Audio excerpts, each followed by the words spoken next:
When I think about compost, I see that as the engine room of life. It is waste material in nature's system breaking down to rebuild life. It's one thing to recycle, it's one thing to separate, but then we need, from an economic point of view, we need to make markets that utilise this material.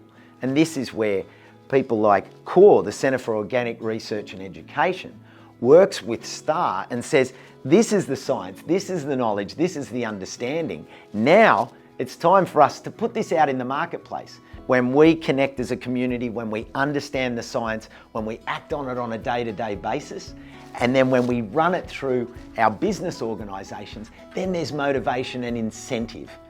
The thing I've seen with Eric and Chris is that they are tireless. They've been working in this space for 40 years. I see them as elders in this space because they've watched the transition of thinking. They've seen ideas come, blossom, go, others step in. After 4 decades, they're still here and they're still crafting narratives and illustrating the research to get it embedded into a new zeitgeist. And that's a big part of the process. It also requires letting go and saying, well, yeah, maybe I had some of the, I saw these ideas that long ago, but they're not undermining, they're not underpinning. They're saying, well, let's just get it done. And as elders, I think their most valuable work is yet to come. It's probably the greatest myth in the community is that stormwater is clean. But what does happen is all the emissions that go up, by gravity they come back down and they land on the roofs and they land on the road. And it all dissolves and then goes down the drain and then runs into our waterways. CORE has developed a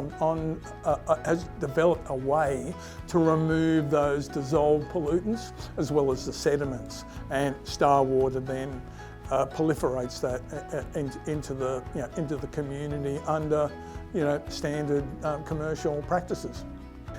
We decided that we would try and pursue an IPO. We do have that sense of urgency that we need the capital to be able to expand the technology and scale it up to make that contribution to climate action, circular economy, water, stress. We think that's needed, as I said before it's too late.